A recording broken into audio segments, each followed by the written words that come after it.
Olá pessoal, tudo bem? Eu me chamo Ellen Carvalho Peixoto e nesse primeiro Congresso Brasileiro de Biologia Vegetal eu vou apresentar o meu trabalho intitulado Estrutura Populacional da espécie Torneira subulata em duas áreas com diferentes níveis de interferência antrópica.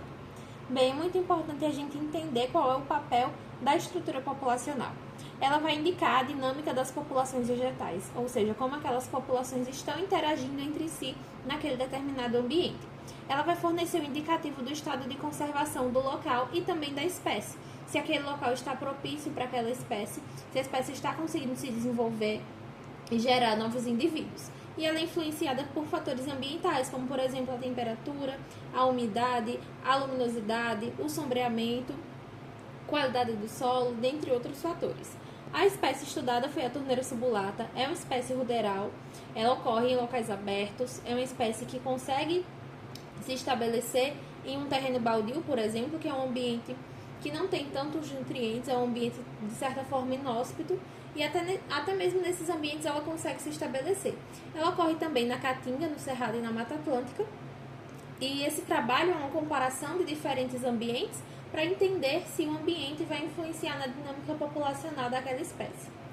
Com isso, o objetivo do nosso trabalho foi estudar, avaliar e comparar a estrutura populacional da torneira subulata em duas áreas com diferentes níveis de interferência antrópica no município de Itabaiana, Sergipe.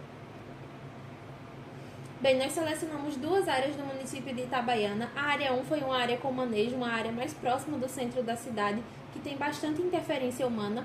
A área 2 foi uma área teoricamente sem manejo, uma área mais afastada, sem tanta interferência antrópica.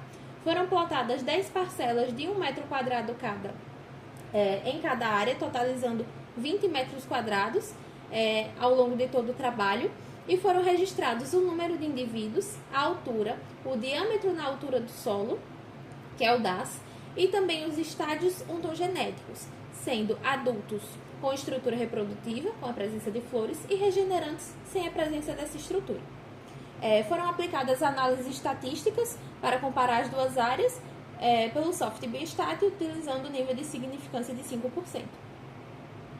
Bem, nos resultados nós obtivemos 57 indivíduos em cada área, ou seja, a sua abundância foi bastante semelhante, tanto na área com manejo quanto na área sem manejo, mas houveram diferença nas classes diamétricas, relacionadas ao diâmetro dos indivíduos, e hipométricas, relacionadas à altura dos indivíduos, que eu vou apresentar no gráfico mais à frente. A área com manejo possuiu mais indivíduos adultos, já a área sem manejo possuiu mais indivíduos regenerantes. O que a gente pode interpretar desse resultado? A área com manejo é uma área que tem interferência antrópica, que tem interferência direta naquela população daquela espécie, tem mais indivíduos adultos, então aquela espécie não está conseguindo se regenerar, não está conseguindo se reproduzir, como na área sem manejo, por exemplo, que tem mais indivíduos regenerantes. Então, ter mais indivíduos desse estágio ontogenético significa que aquela espécie está em melhores condições, está conseguindo se reproduzir e se estabelecer naquele ambiente.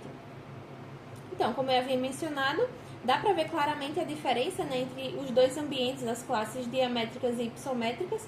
Por exemplo, nas classes hipométricas, com relação à altura, a área com manejo, a gente consegue observar que as espécies só atingem até 50 centímetros de altura, não conseguem atingir um porte maior que esse, diferente da área sem manejo. Então, a gente consegue observar que as espécies que estão em uma área mais longe do centro da cidade, que não tem tanta interferência antrópica, elas conseguem se desenvolver melhor do que as espécies que estão na população que tem mais interferência humana, ali mais próxima do centro da cidade.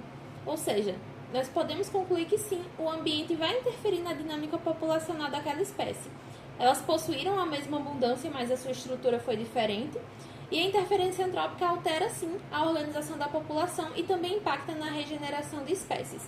Pois, como nós observamos,